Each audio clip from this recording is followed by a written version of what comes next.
حي على الفلاح.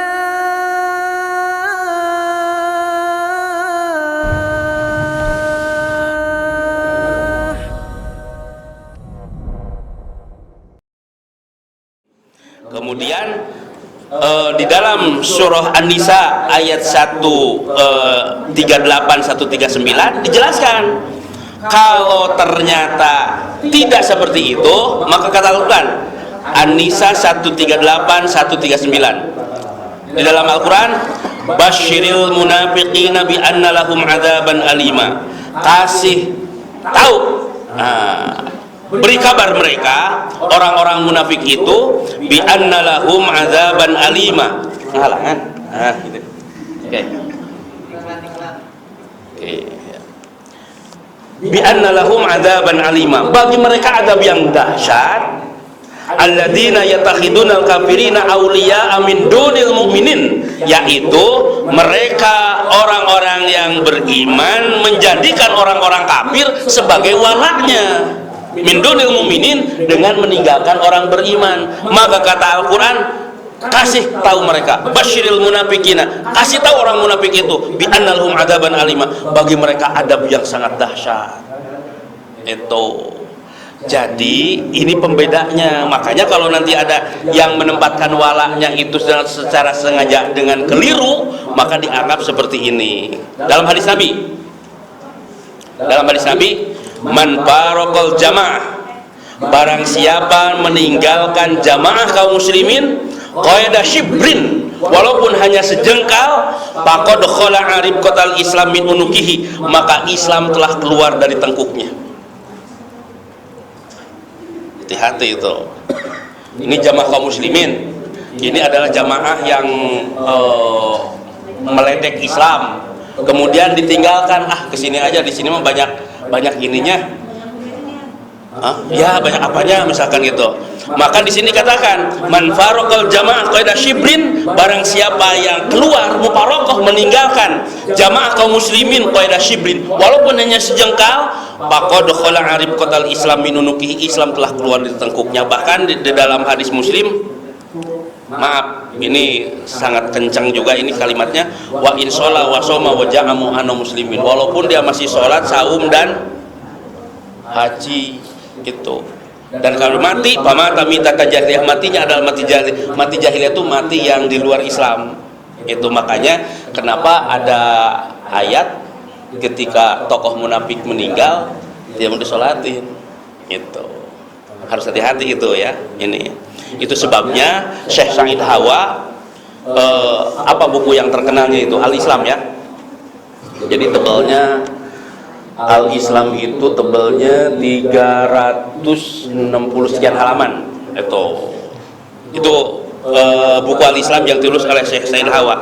Di tengah-tengah di sebagian bukunya itu ada bab khusus nawaqidu syahadatin, hal-hal yang dapat membatalkan dua kalimat syahadat. Itu Syekh Said Hawa, hal-hal yang dapat membatalkan dua kalimat syahadat.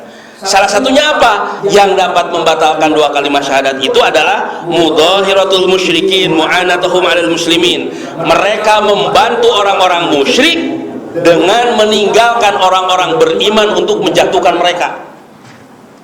Hati-hati itu. Jadi yang membatalkan syahadat, kata Syekh Said Hawa, dia itu adalah membantu orang-orang musyrik dengan menjatuhkan orang Islam sendiri. Dia kolaborasi dengan ini. Makanya saya katakan hati-hati itu. Nah biasanya ini adalah dengan alasan apa ya, itu mah urusan dunia, nggak bisa begitu. Ini mah repot itu. Ya. Ini kalau batal sholat bisa diulang nggak? Bisa diulang. Batal sholat misalkan lagi di tengah-tengah mules, ini tengah walat dolin, begitu tamat dolin tut misalkan keluar, batal, nggak usah dilanjutin, mundur ke belakang, wudhu lagi, balik lagi itu.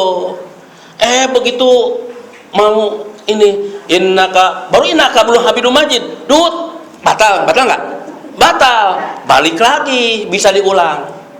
Termasuk juga wudhu dan sebagainya. Sekarang kalau dua kalimat syahadat batal bisa diulang?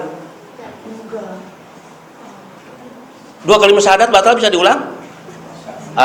Masuk Kristen dulu Kristen, nanti ke alasan lagi bisa? Nggak bisa. Makanya harus hati-hati kalau urusan begini. Jangan bermain-main dengan urusan ini, ya. Itu Syekh Said Hawa. Jadi sekali lagi, yang membedakan ini Hizbullah, Hizbul Syaitan, hamba Allah, hamba syaitan, itu diantaranya walaknya. Kalau walaknya benar, maka dia sampai hamba Allah. Jika walaknya keliru, maka dia bukan hamba Allah. Begitu, ya. Nah, kemudian itu tadi, kalau ini terjadi ini repot ini. Makanya Rasulullah itu ketika Abdullah bin Ubay bin Salul wafat, siapa dia? Abdullah bin Ubay bin Salul itu orang masjid loh, ikut berjamaah dengan Nabi, ngobrol dengan para sahabat. Cuman di luar masjid lain. Di luar masjid itu mencaci maki, itu Abdullah bin Sabah itu, Abdullah bin Ubay bin Salul itu. Tapi anaknya dia tetap ahli masjid, namanya Abdullah. Dia tetap setia kepada Rasulullah. Tapi bapaknya ada di masjid, ada di sana. Makanya Nabi untuk orang-orang seperti ini membuat catatan. Diutus Hudzaifah al-Yamani. Hudzaifah tugasnya apa? Catat oleh engkau orang-orang yang layak dicurigai dalam barisan Nabi. Itu dia itu nggak jelas itu muslim apa bukan. Di antaranya kelompok Abdullah bin Ubay bin Salul itu. Nah, Abdullah bin Ubay bin Salul itu begitu di luar masjid. Wah, kalau mereka dikatakan, kamu ini kenapa sih ke Al Hasan mulu? Innama nahnu mustahjiun. Itu kan hanya politik saja. Itu. Al-Quran itu. Wa idza laqul ladina amanu qalu amana. Kalau bertemu dengan orang beriman, kami bersama kalian. Wa idza khalu ila syayatinihim, kalau mereka kembali kepada pemimpin mereka, qalu innama nahnu mustahjiun. Ini hanya permainan politik saja. Makanya jangan mau diinna. Ketika Abdullah bin Ubay bin Salul ini wafat, akhirnya Abdullah datang, ya Rasulullah, bapak saya meninggal. Bagaimana ini mengurusinya? Saya mohon untuk dikafani. Maka Nabi membuka jubahnya. Bayangin, Rasul membuka jubahnya sendiri. Ini buat kain kafan bapakmu. Mana ada jubah sekarang, jubah Rasul begitu mudah dilepaskan. Ini untuk Abdullah bin Ubay bin Salul yang munafik itu. Diprotes sama Umar. Ya Rasulullah, bukankah dia itu membenci kita? Kenapa engkau melakukan seperti itu, Umar? Boleh jadi dia sudah bertobat kepada Allah. Ini hari terakhir dia. Sudah diambil jubahnya oleh anaknya, langsung dinikah. Begitu Rasul mau sholat, ya Rasulullah, dia itu adalah menghina kita, dia membenci kita. Mudah-mudahan Allah mengampuninya. Begitu mau Allahu Akbar, langsung. Sekarang bukan Umar yang negur, tapi At-Taubah ayat 84. Wala tusolli ala ahadim minhum mata abadan. Engkau tidak boleh menyolatkan orang yang mati, salah seorang di antara mereka, abadan, salilana, selamanya. Wala takum ala qabrihi, dan tidak boleh berdiri di atas kuburannya untuk mendoakannya. Innahum kafaru billah, mereka telah ingkar dan kafir kepada Allah wa rasulahu, dan rasulnya, wa matuhum fasikun, dan kematian mereka adalah fasik. Jadi dijawab At-Taubah ayat 84, bukan oleh Umar lagi. Cuman kalau kita sekarang nggak bisa begitu, main tidak nyolatin aja ya, selama ini sholatin aja, urusan ini yang urusan Allah nanti itu ya. Nah, kemudian yang ketiganya, bagaimana kalau netral? Nyari aman lah. Nih, di dalam Al-Quran begini ya. Fa in kana lakum fathun minallah qalu alam takum ma'akum. Kalau orang beriman yang menang di atas angin, alam takum ma'akum. Aku kan beserta kalian. Aku berjuang dengan kalian. Aku mendukung kalian. Aku adalah orang yang setia kepada kalian. Wa in kana lil kafirina nasibun. Tapi kalau orang kafir yang menang, yang di atas angin, mereka mengatakan, alam nastahwid alaikum, bukankah aku membantu kalian semua?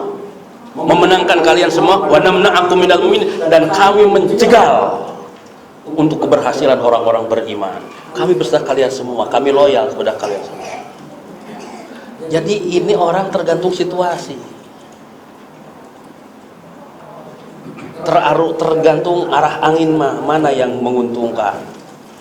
Kalau misalnya Islam di atas angin, mau jadi pengurus masjid. Begitu nanti terpojok pengurus masjid, jaga jarak, kalau perlu mundur. Jadi tergantung, nggak mau, gue emang nggak terlibat itu mah.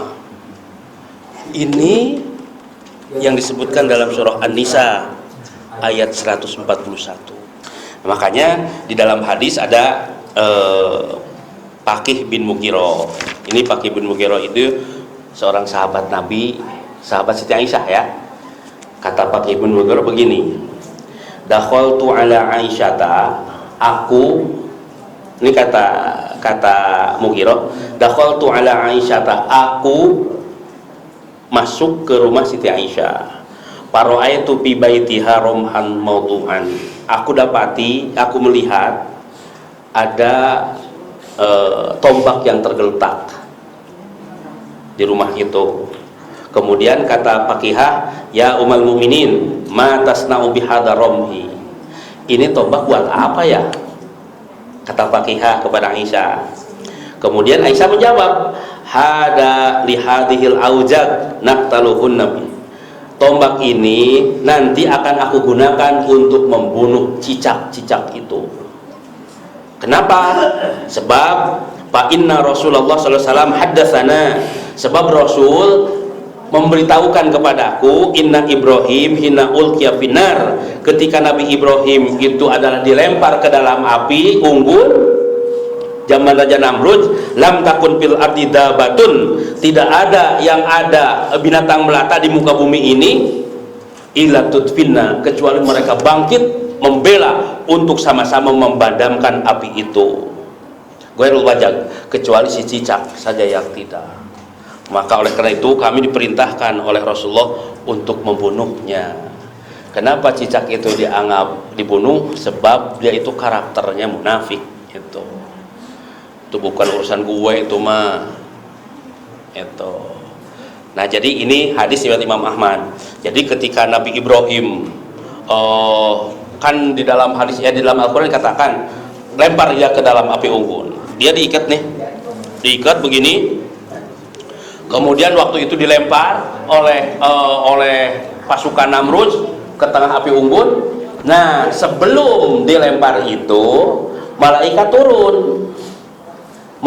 turun, kemudian waktu itu malaikat bertanya kepada Nabi Ibrahim, aku datang kepada engkau untuk memberikan pertolongan kepada engkau. Jika mau, aku siap akan menjadi penolongmu. Kata malaikat kepada Nabi Ibrahim. Tetapi dijawab oleh Nabi Ibrahim, ya, aku dalam posisi terdesak, aku dalam posisi terjepit, dan aku dalam keadaan susah. Aku butuh pertolongan. Tapi maaf, bukan pertolongan. Kenapa? Aku hanya akan minta tolong kepada Allah saja. Maka dikenal la haula wala quwata. Akhirnya setelah itu malaikat mundur, maka baru Nabi Ibrahim dilempar waktu itu ke dalam api unggun. Ya. Jadi Nabi Ibrahim lebih baik dilempar daripada sekarang harus memberikan walaknya kepada orang-orang dolim waktu itu. Bahkan pertolongan malaikat waktu itu ditolak. Sebab kenapa? Dia akan langsung kepada Allah saja. Nah, kalau kita pertolongan siapa itu? Bukan malaikat aja diterima kita mah. Itu bahkan nyogrok-nyogrokeun lagi itu. Ya, ingin menjadi ininya. Malaikat Nabi Ibrahim tolak. Makanya di dalam Al-Qur'an laqad kana lakum fi Ibrahim laqad kana lakum uswatun hasanatun fi Ibrahim walladzina ma'ah, dalam Al-Qur'an itu. Ya. Nah, begitu Nabi Ibrahim dilempar, itulah di dalam hadis dikatakan, maka pada saat itu lam takun fil ardi dabatun, tidak ada satu binatang melata pun yang ada di muka bumi ini kecuali mereka semua bergerak untuk berusaha memadamkan api itu, ingin membantunya, ingin menolongnya kepada Nabi Ibrahim alaihissalam. Semua binatang, oh itu semua binatang, sampai burung pipit yang paling kecil sekalipun dia berusaha memadamkannya, bolak-balik dengan paruhnya yang kecil. Ketahuan sama si cicak, ngapain itu burung pipit mau memadamkan api. Akhirnya, ngapain lo bolak-balik kayak gituan, ini api unggun begitu gede, lo malah yang kebakar, apalagi paruhnya cuma sedikit. Kata burung pipit, gue tahu, gue kecil, paruhku juga nggak mungkin bisa memadamkan api, paling tidak Allah tahu di mana aku berpihak, di mana aku berpihak. Ya, yang pertanyaannya adalah ketika Islam dalam kondisi seperti itu, carut marut seperti itu, ini banyak burung pipitnya apa burung apa cicaknya? Itu yang itu. Kalau banyak cicaknya repot itu. Macamnya kata Siti Aisyah, aku diperintah untuk membunuh, maksudnya apa? Karakter begitu nggak boleh tumbuh. Begitu. Ini kalau banyak cicaknya repot itu. Mana cicak mah suka ngasih tahu, makanya awas ada cicak bodas. Nah, itu yang lebih ini lagi. Jadi ini gambaran buat kita semua ya. Sekali lagi kita bisa ngebayang kalau begitu wala kita kemana? Innama waliyukumullah wa rasuluhu waladin. Loyalitas kita ini Allah, Rasul, dan orang beriman. Dan orang kafir dengan orang kafir, orang munafik dengan orang iman dengan orang beriman. Jadi jangan salah menempatkan wala di antara kita semua. Itu baik, alhamdulillah. Mudah-mudahan apa yang saya sampaikan ada guna serta manfaatnya. Jika benar, tentu saja adalah datang dari Allah Subhanahu wa taala, dan jika salah ini adalah kekeliruan saya selaku manusia biasa. Semoga Allah yang Maha Rahman, yang Maha Rahim mengampuni atas segala kesalahan dan kita semua, dan mudah-mudahan pula segala amal ibadah kita diterima insya Allah Subhanahu wa taala. Wassalamualaikum warahmatullahi wabarakatuh.